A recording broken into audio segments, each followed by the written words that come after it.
When I started this build, I figured I'd finish part 2 in a couple of weeks.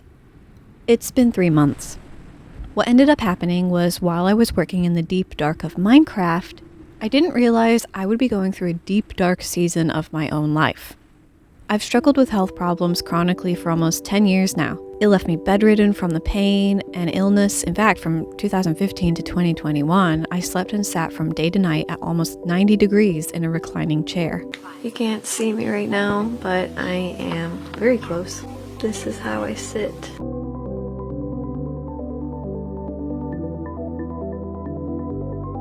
And I want to feel better. When you're suffering, you realize that the only things that matter in life are God and love. Love that genuinely cares about others. Love that wants to build up and restore and protect. You just don't have time for things that don't matter. It's forcing me to have to surrender it every day. I could no longer sleep on my back without feeling like I was going to be sick. Doctors couldn't tell what was going on with me, so they just labeled it IBS, and I'm sure the first thought for a lot of people's mind is IBS becomes the meme of a girl trying to visit the in-laws and all of a sudden she has an inconvenient bowel movement. What no one talks about is the crippling pain and nausea that I experienced. The doctors getting mad at you because their methods don't work. Being told by a nurse practitioner that I just need to think happy thoughts because happy thoughts means happy poop. Yeah, that really happened. I was 23 years old and all of the dreams I had for myself and my life died that day.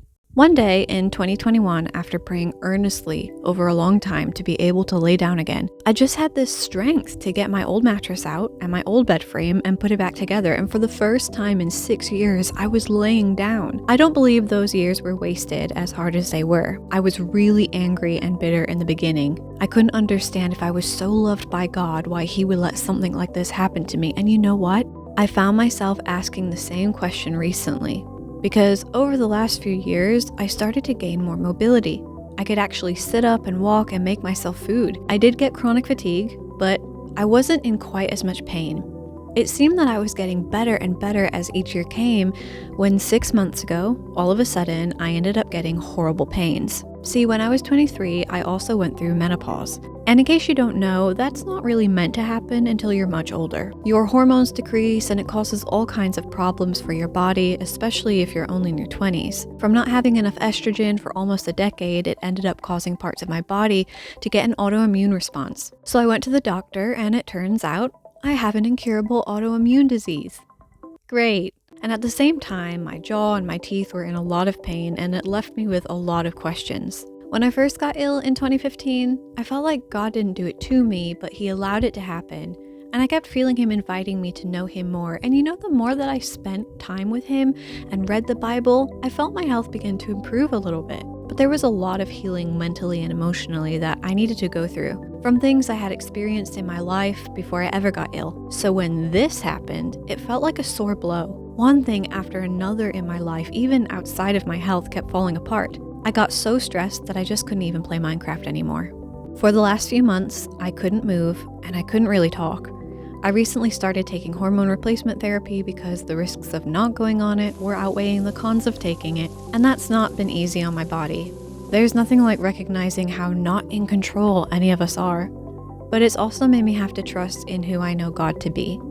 He says from the beginning, I am He, which means He's always been, He's always existed, He's eternal, and the eternal God wants to be with me. I know maybe even you hearing this, you might be thinking, this is a Minecraft video, why are we talking about depressing stuff? Or maybe you're thinking, yeah, well, if your God was so good, why did He let you get sick to begin with?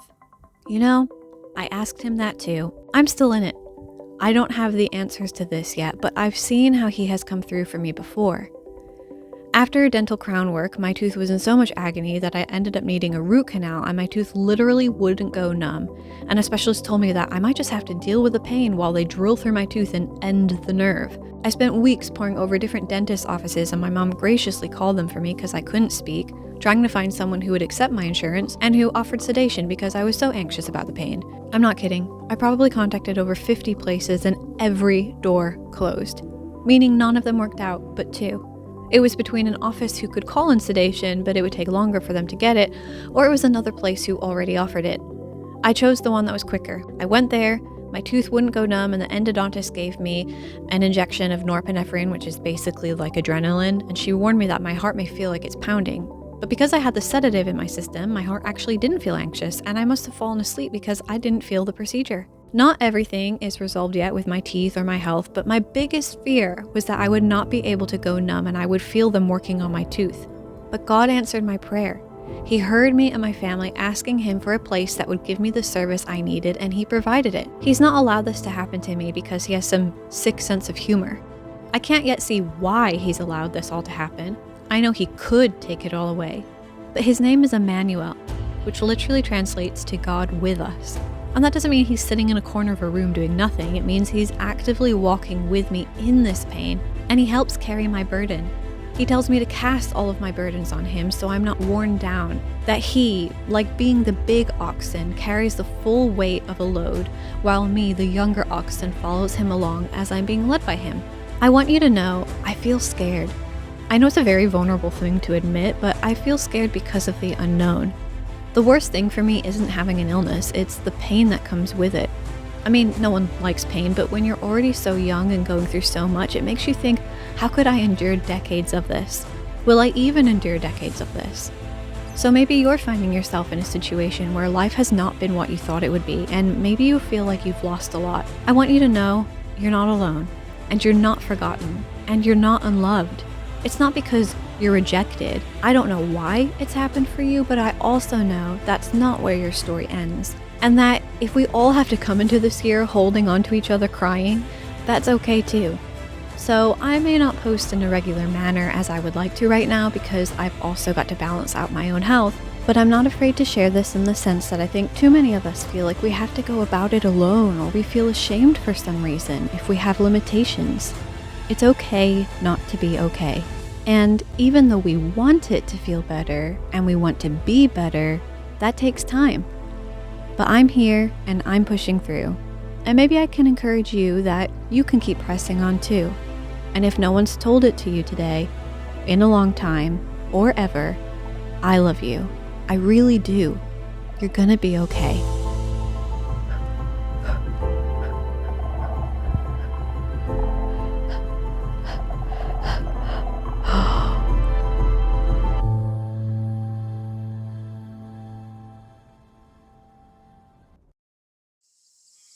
Deep into the... Oh, I think we can skip past this part.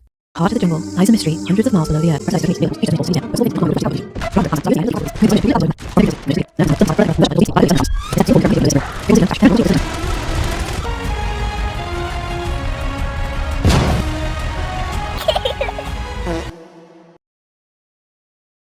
I'm just going to start off from where the video last ended.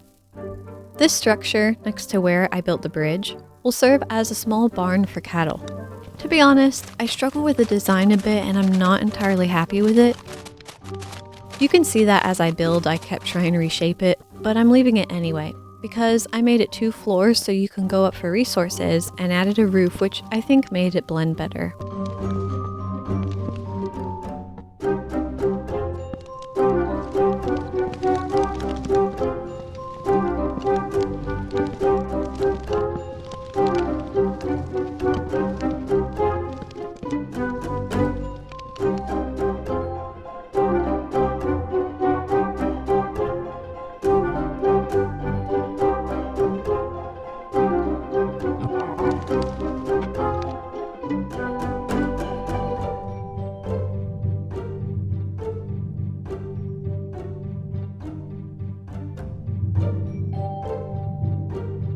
To try and bring more life in the area, I've added cellar stands, some chickens, and even some glass blocks that look like cages.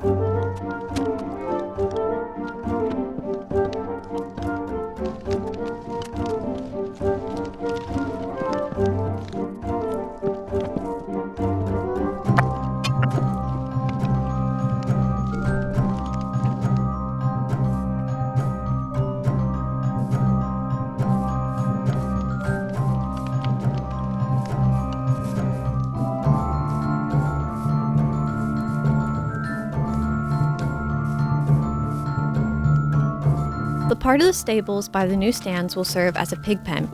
I used a mix of stripped wood and dirt to look like mud, and even added some mushrooms. Okay, so I just felt this upper part was the perfect place to continue that walkway I started earlier. You know, the one I forgot to show you in the last video, but you'll see it. I mapped out the shape with some blocks after clearing out this huge area. I made a pathway around what will be the canal with some stairs leading into the stone, up to where some shops will be. After finishing the walls and replacing the old blocks, we can turn around into a cute market. Here we have stands for clocks,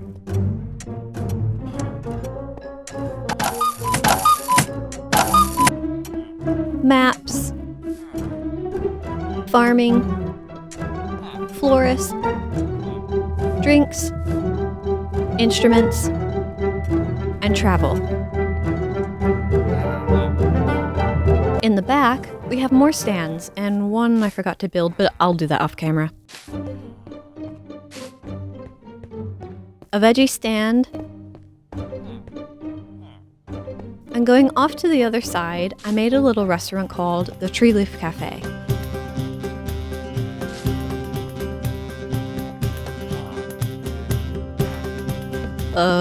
Ignore that.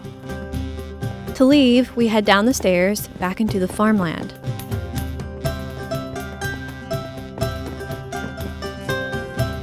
My goal is, I want to continue a walkway over top, but I'm saving it for later as it's the least important thing to finish. So, back over by the main bridge, I've equally spaced out the pathways around the large columns and dug down 3 blocks, also demolishing a pretty big chunk of the wall because I'm going to sort of bring the farming on this side too. I placed grass blocks over the entire floor, other than for pathways, and decided to make a small archway for farmers to pass through to each side. I'll layer some dirt for crops near the arch. Next to it, I'll make another farming structure using a mix of wood, moss, vines, and leaves.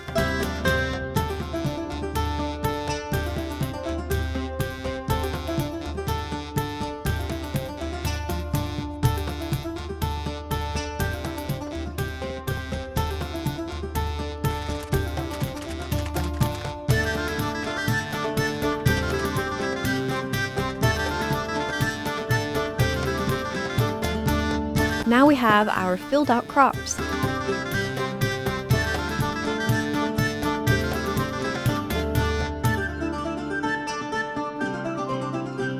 And I've built up more of the wall and ceiling. With this tall tower, I've turned it into a wheat and water tower.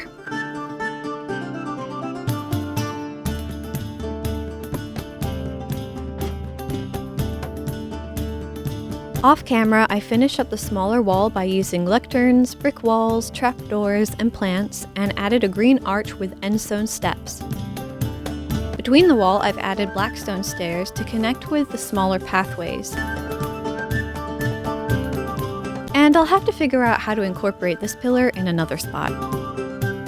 This is something I built off camera, and it just wasn't sitting right with me. I think it looks good, but to me the blocks felt a little out of place. This is my second redesign of the bridges that go all throughout the city, the first being the horse stables. I lowered the floor all the way down by removing the dark gray wool, but I still wanted to keep that inner bridge wall as I'm changing so much of the exterior. I'll get rid of this extra piece, extend the bridge in the other direction, make a major archway on this outer corner and have a large tree growing out of the top, and I'll raise the walls a few blocks so that I can make a rooftop garden. I'll also build an extension that leads up into what would be a grand garden. So I redesigned it using the wood I've been using through the farming district, and I feel it flows a lot better. It doesn't look as out of place to me, but still keeps some architectural charm. I also use sandstone for the look of the bricks and glass panels for the upper level fencing. I mean, looking at it now, it appears the farmland could have built on this pre-existing structure, but the inhabitants of the Golden City almost built it all up at the same time. So it would make more sense that there was cohesion, that all of the structures were of the same age.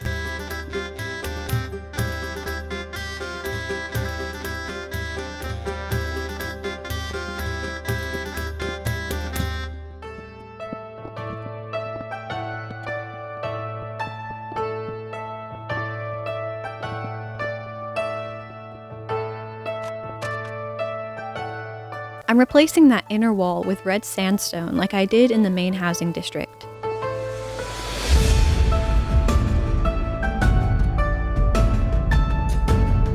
And on the outside, I'll add flowers behind some fencing to tie in that garden theme.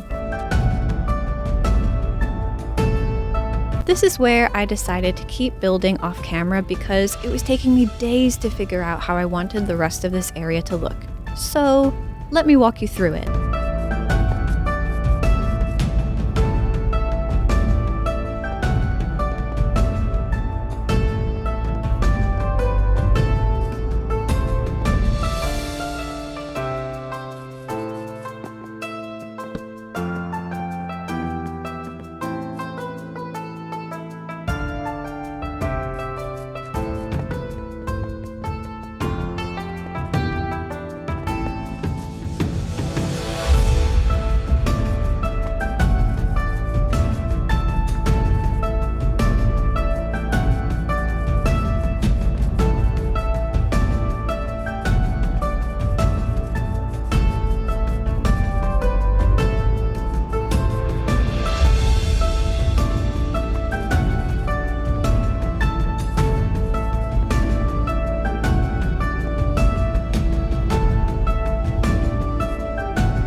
In this smaller structure, I've kept the original shape, but replaced the blocks with various glass panels, grass, wood, and brick, where the villagers can go up each level.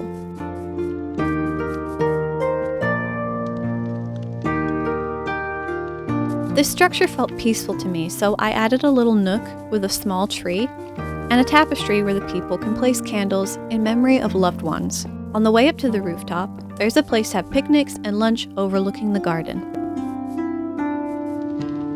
One of my favorite parts is the tree. It took me seriously days to get it to look right. I thought the cherry blossoms made it stand out against all the green, and I incorporated pink glass panels and lit pink candles and used dark oak for the roots and branches. I didn't want it to look like the tree was just sitting on top of the arch, but rather was growing through and around it like it had been fused together. And then I added a small stable for some additional horses in the side of the rock. When we exit the garden walkway, I needed to find a way to section off all of the lava because it just felt too in my face. So I built a bridge into the city and fenced off the lava using glass panels. With Minecraft adding icicles, it meant I could add stalagmite blocks under my larger stalagmites and place an icicle underneath to look like water dripping. On the bridge, we can follow it over to a larger archway that leads into the farmland. We can also take steps up the side of the giant crops that lead us back around. I wanted to feel there were many ways to get across the city, and I always liked the variation of larger and smaller pathways. I extended the bridge out until it looked destroyed because the rest of this area is more lava and skulk. I felt all the deep slate needed to be replaced on the original stalagmites too, so I used smooth stone. Now, there was a huge opening to another lava pit, so I decided I'd section it off by creating another large door that had a hole smashed through it so you can get to the other side.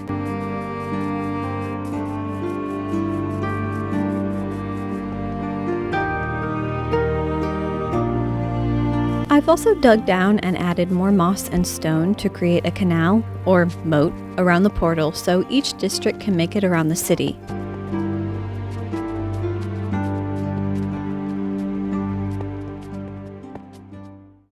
I'm going to lay down grass blocks level with the main bridge leading to the portal. And I'll actually clear out most of the deep slate blocks so the portal looks like it's floating. But why make it simple, right? So I completely hollowed out the inner structure. But I kept the wall shape and I've just added arches. I wanted to somehow add these original heart patterns, but there wasn't enough space, so adios!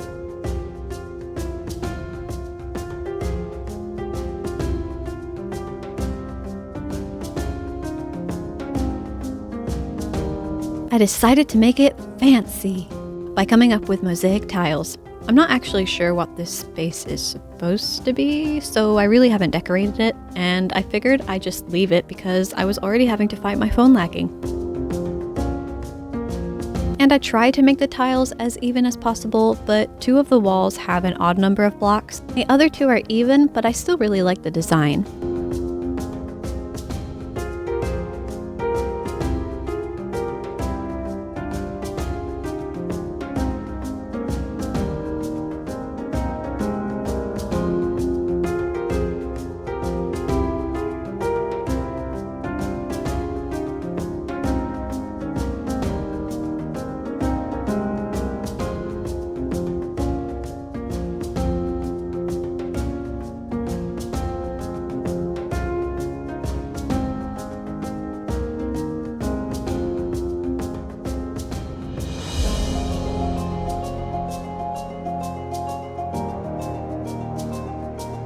I wanted the ceilings to have interest, so I covered the whole underside of the grass blocks above with slabs of bamboo and added an extra slab for the pattern.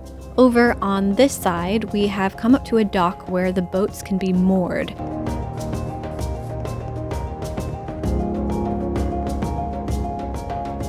I've added a similar tile pattern to the walls and used upside-down tough brick steps for trim. And a small golden bamboo staircase that leads up to the portal.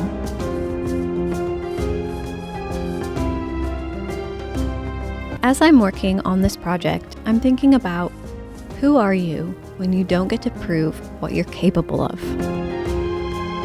I kind of shared that in the last video, but it was a conviction to me because I never really thought of myself as dealing with that. When I would hear people wanting this really important corporate job or to go to this university, that was never something that felt really important to me.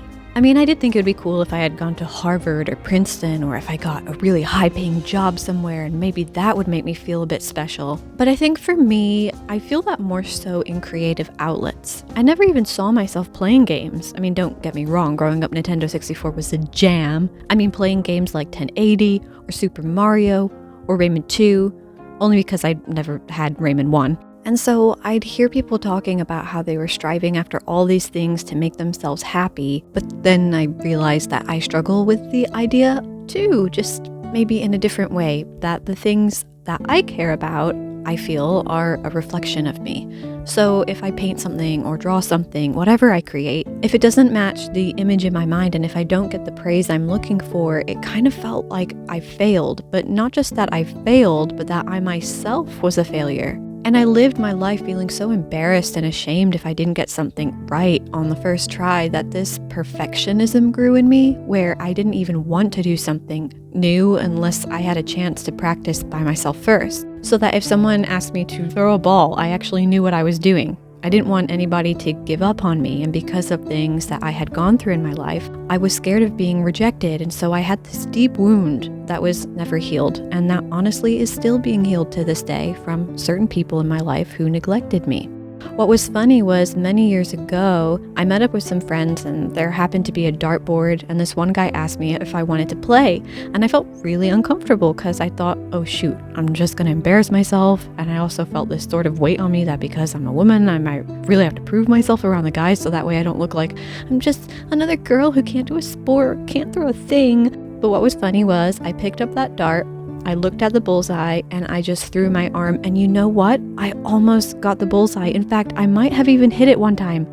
And I remember the guy sitting next to me was like, whoa, have you ever played this before? I surprised myself. Now, if you ask me to throw a football or a baseball, I don't think I even have the arm strength for that. But I will say it's an interesting lesson that there was a chance that I could have gone up there and completely humiliated myself. But then why would it be a humiliation? Why do we expect that we get things on the first try? Who puts that pressure on us? Who tells us that we have to get up and know how to do something without ever having done it before? That's actual insanity. Perfectionism destroys growth.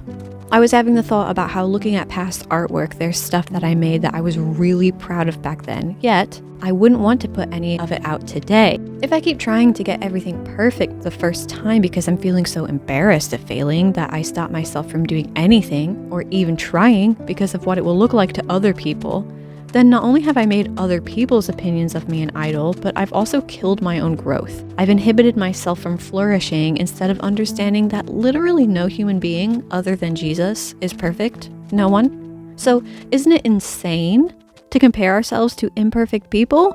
If you have a broken bone and you put it in a cast, that cast aligns your arm to where it needs to be and keeps it in that position so that it heals. If we were to take a cast from someone else's broken arm and put it onto our own arm, not only would it be incredibly uncomfortable, but it would put our bone in the wrong position so that it doesn't actually heal properly. And then we'll spend the rest of our life out of joint or out of position, which means that when we go to grab things, it'll put pressure on our arm in ways that could cause damage. And so when the pressure of life comes, we have not healed properly because we've aligned ourselves to imperfect people as a measure of who we should be. I completely believe that we should encourage one another and we can be inspired by one another, but no human being is the pinnacle of perfection. And so if we strive to be like other people or have what other people have, we will always feel empty because everyone's story is unique no matter how similar it looks. That's this season of my life. I'm in a cast, so to speak. It's uncomfortable, I don't like it, but it's keeping me in position for where God is aligning me, and at the right time, when the healing has done its work, the cast can come off. The cast always has to come off. Like, even think of a piece of pottery. The jug gets put into the kiln, but it can't stay there, otherwise it will actually damage the pottery or render it useless because no one will ever use it. It was made with a purpose, for a purpose, and so the heat from the kiln sets the pottery so that it's usable once it has gone through the fire. So facing the fire in life hurts and it's uncomfortable, and I want nothing more than to get out of the tension and the pain, but it's setting God's truth in place in my heart so that when it's time for Him to take me out of the kiln, I will be able to carry His blessings so that I can pour them out onto other people and I can continue to be filled by Him. But if you try to pour water into wet clay that hasn't been set, it will just dissolve. Alright, so this area is going to be where a couple of small ancient pools are located. It'll have runestones, glowing pools, a large waterfall, and I really wanted it to feel like this is part of the magic that flows into the ancient city. That's why for this section in particular, I think I will have quite a few dandelions scattered around, as they're not really located throughout the city because they only grow from the magical nectar. I'm still not sure what to do with this structure, but I kind of like the double set of stairs, so I'll hold on to it to see if I can incorporate it somehow. Maybe I could add some funky trees on each side. You saw me remove the larger structure here. While I could have turned it into a pool house, I wanted to have more room and felt the building blocked too much, so I'm thinking about adding it off to the side and into the rock. I don't have an idea for this yet, but I think a set of stairs going up would be cool. Maybe I'll take out a little bit of this wall and see if anything sparks an idea for this bare section. I've moved on from the portal area for now only because I realized it's not centered. I knew when I started this that I was going to rebuild on the structures that were already there. I didn't realize though that the bridges weren't centered and the portal isn't centered to the main bridge. Because I'm building all of this on my phone and I'm not using any software, it would just be way too time consuming to have to reposition everything brick by brick. At this point, it is what it is, and we can just imagine it's in the right spot, right? In the last video, I mentioned the Starlight Waterfall, which takes part in the Warden's creation. This isn't the Starlight Waterfall, but one of them. I didn't want to use Skulk because it wasn't bright enough, though it has a star-like appearance. So I lined the center portion of this wall with dark blocks and placed frog lights with a stair in front of it, flipped in different directions.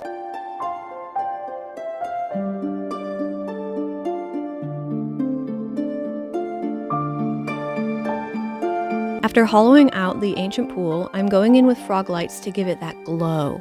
And I didn't think the dark blocks stood out enough, so I used an ombre of prismarine blocks. And I don't want to oversell it, but I think it elevates it a bit more. I don't want to call these runestones, so I'll call them heartstones instead. But after building the general structure, I'm just going to retexture them. Here I'm building a staircase that leads up into that bridge I spoke about building.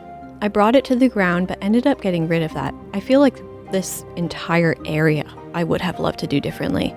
But this specific space is smaller and I really don't want to dig out more blocks. So I felt kind of limited in what I could make out of it. I also think getting the lighting right is a challenge. So I might go in and remove some glowstone in the grass because the pool doesn't even look like it's glowing anymore.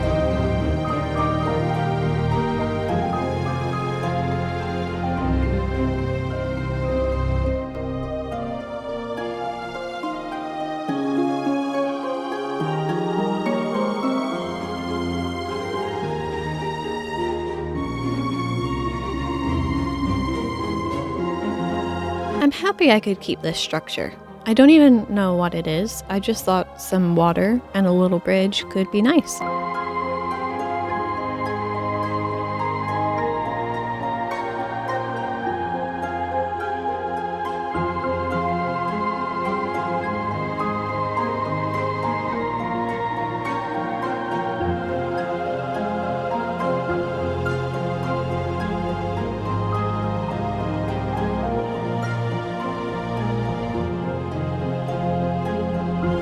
What's cool is the podzol blocks look like fallen leaves, so because they're right below the trees, I'm hoping it will give that effect.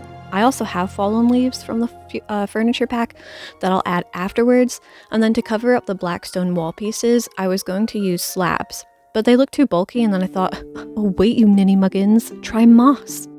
I also forgot to make some cool looking roots, so I'll try to add that later. When landscaping, the thing I really have to think about is how sparse each plant is. It's not a bad thing when you're spreading out plants, but because Minecraft lacks really bushy plants that fill out the entire block, it makes planting look a bit stiff, like it's too structured. Kind of like this, when it needs to be more like this. You know what I mean? A cool thing in this texture pack is that the ochre froglight has a wooden trim, so when I'm typically placing down glowstones for lighting the ground, once I make the dirt path, you can see the yellow light poking through. So I've been able to use froglights where my dirt paths will be, so it remains hidden. I do think this section looks so much better with just some stone and moss, but it feels naked. So I'm gonna add a random garden gate. I've tried several different glass panels, but I think iron bars worked best. I just didn't want it to look like a prison cell, and to give it the illusion of depth. Why does that sound like it could be a song? To give the illusion of depth, just hold your breath, for soon you'll be sinking down. I think I just wrote a musical.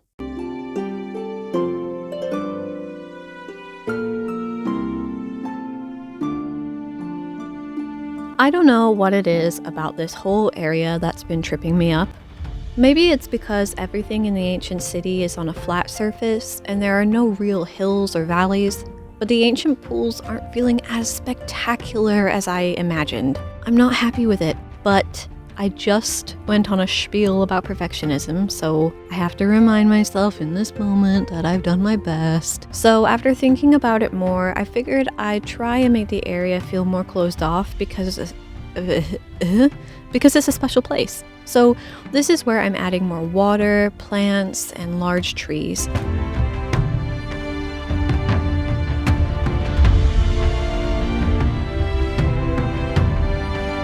I also decided to raise the larger pool by a couple of blocks so it felt more organic.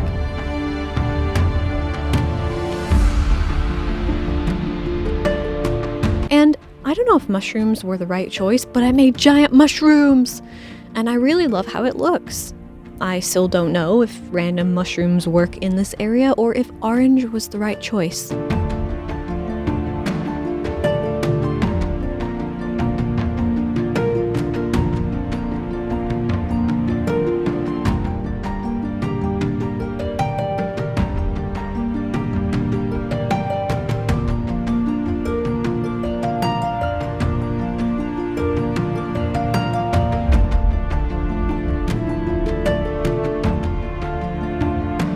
This is another color choice I'm not sure about. The furniture pack comes with these beautiful golden yellow leaves, but they also come in purple. But look how wonderfully fluffy they are! They're so fluffy!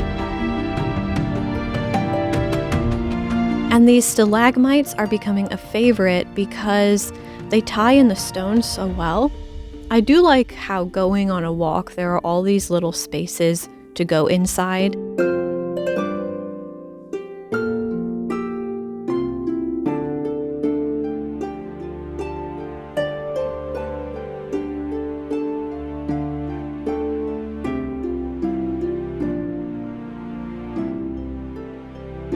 As you get to see, it's full of plants. Maybe I've added too many colors for such a small space, and I think it's a teensy tiny bit crowded, but real life nature can be like that, so really it's not my fault.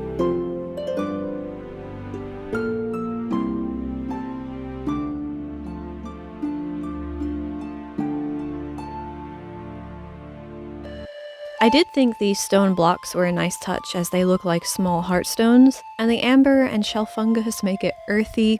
We can also travel up these narrow steps to nothing. It's nothing. It's just random steps, but we can still walk over a mushroom. I don't even like mushrooms, but for some reason I really like how they are in this pack. Alright, that's all I can handle of this area. I need to move on. The opposite side of the garden/farm area is going to be dedicated to the miners. I started by lowering the ground like I did on the other side, and because it's going to be filled with lava, I'm going to keep it very dark with black stone. I made that garden wall with wood and bricks, so I thought I'd try to recreate it in a darker version using anvils and pale oak wood, but I ended up getting rid of this completely and replaced it with pillars to separate the area even more.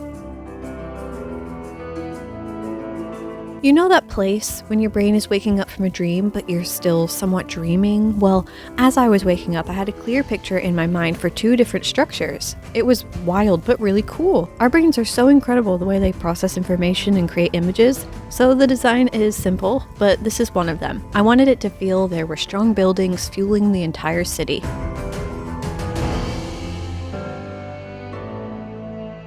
For the ground, I've covered the entire floor with basalt and sparsely added in some iron and blackstone blocks. I went ahead and built these pillars off camera because I knew it was going to take me some time to find a design I liked. At first, I wasn't going to add any mud bricks, which look red in this pack, but I quickly realized that all the details were too hidden for my liking. But I actually really like the contrast of the red, which ties in the rest of the city anyway. It was kind of funny because the patterns sort of look like our characters in a helmet facing a strong beast. And after playing around a bit, I've come up with this design for the pillars. Well, it was at this time I ended up contracting COVID and tried to record my voice when I realized that wasn't going to happen. Hi, this is COVID me. So I just figure as I'm building, I will try to sing a song that Pam and my sister sing. It's our rendition of Mulan. Let's get down to business to defeat the Huns. Steady as a walrus with 2 chunky buns. Okay, so I'm just trying to play around with some designs for buildings.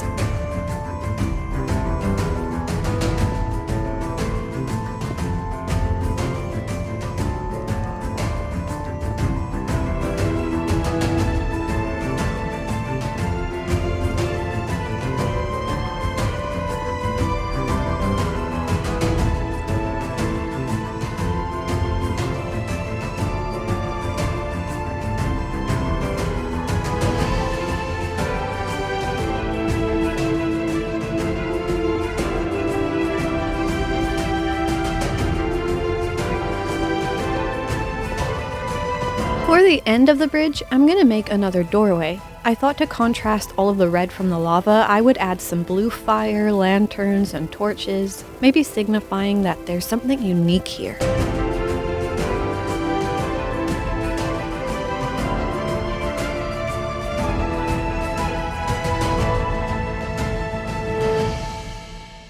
As for the bridge itself, I've kept it pretty simple, and I'm just gonna add some finishing touches.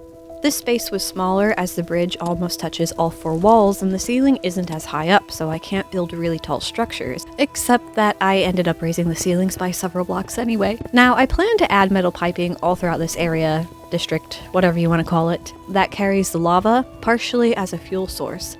I'm going to use copper blocks for some contrast, not for material because copper would totally melt in real life, but this isn't real life. So in the middle of the bridge here, I'm going to build out a large pipe. But something cool I noticed was when I stacked stone slabs on top of each other, they made a new and cool pattern. I like that it looks more industrial and like riveted metal, so I'll sporadically place them.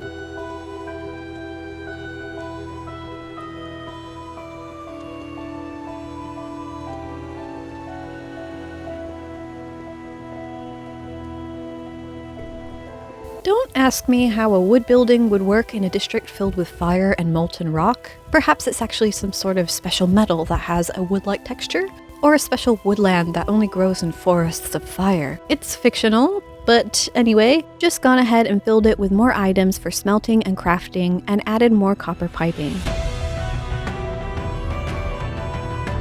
With this district all finished, it's time to see how it came together.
Inside the bridge, I've added small copper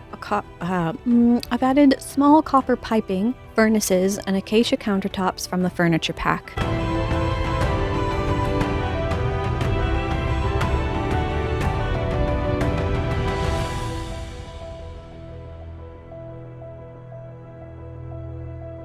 And going back down, there's a small room inside one of the piping structures. Some arch details around the bridge, and here we can see it all together.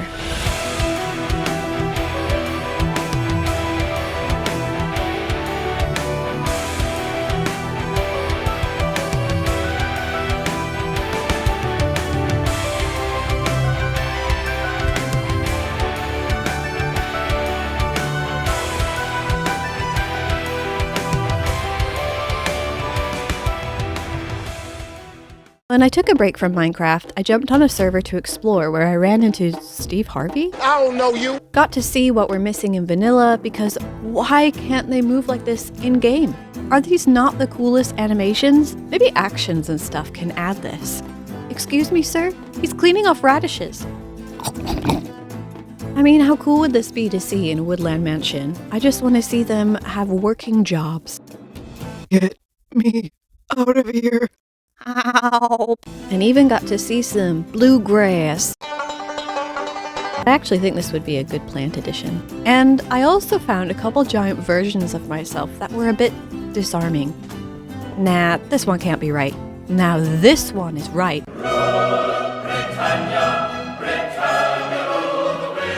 I saw a guy with a dog. You gonna pet that dog? But back to building, I want to add in a memorial stone that I broke down from another area in the city, but I'll make this one a bit smaller.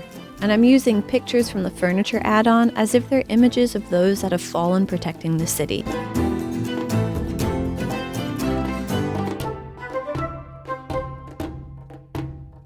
Then there was this tower that I still needed to move, so I placed it in the open grass and turned it into a fountain.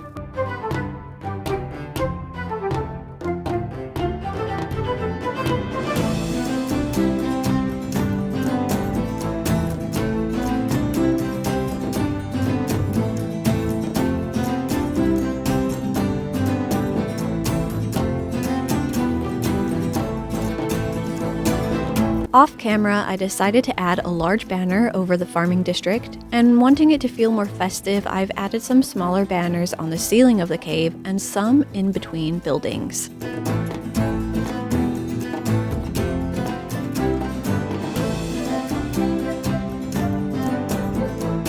Now, I still need to finish off the portal area.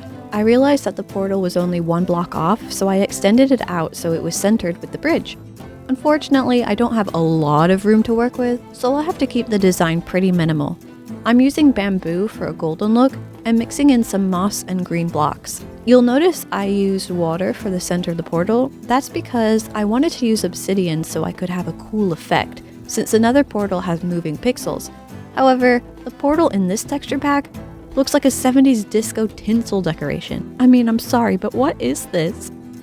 I've also gone back and changed the color of the mushrooms to blue. I did like the orange, but I thought blue was a better choice for this city.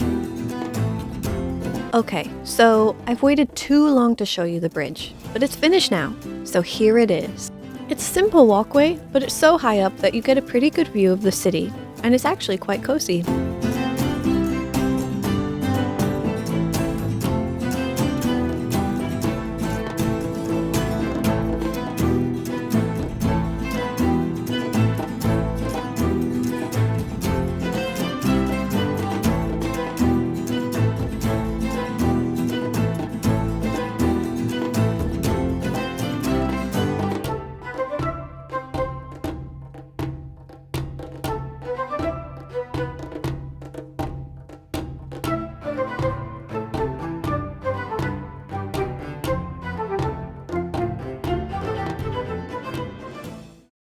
To finish up, I can't believe I'm saying that, I'm going to make the cellar stands outside the main bridge and inside it.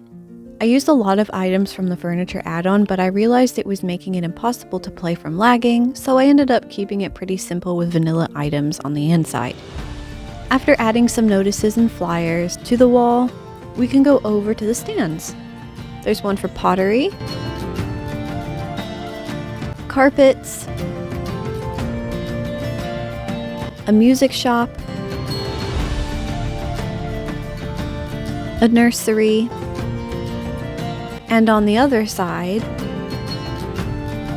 there's a fabric and dyes stand, a Fletcher, books,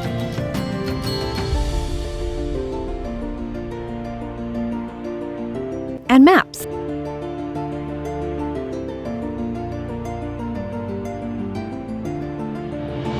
To make the space feel more alive, I've added tables with food and pots to make food for traveling villagers to grab as they shop. Going inside, this is where I wanted to place a bunch of globes and stuff, but had to nixnay on the global stay. I can't speak Pig Latin. So I filled the back room with storage, and even though I didn't get to use the items I originally wanted, I still think it turned out pretty well.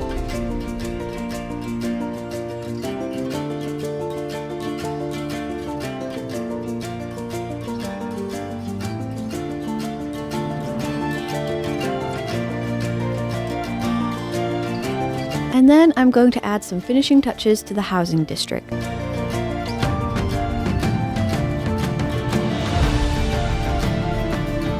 Now, something I love about this texture pack is the villagers. My complaint is that they don't mix them up. So you'll either get goblins, hobbits, elves, deer, and so on, based on the biome. I don't like this because although that's like vanilla, it means I'm stuck with deer people for this build, and I want variety. So knowing nothing about redstone, I built a janky rail cart to bring the different biome villagers in, but found they won't actually arrive successfully unless I follow each cart, so because it took forever, I only did it a handful of times.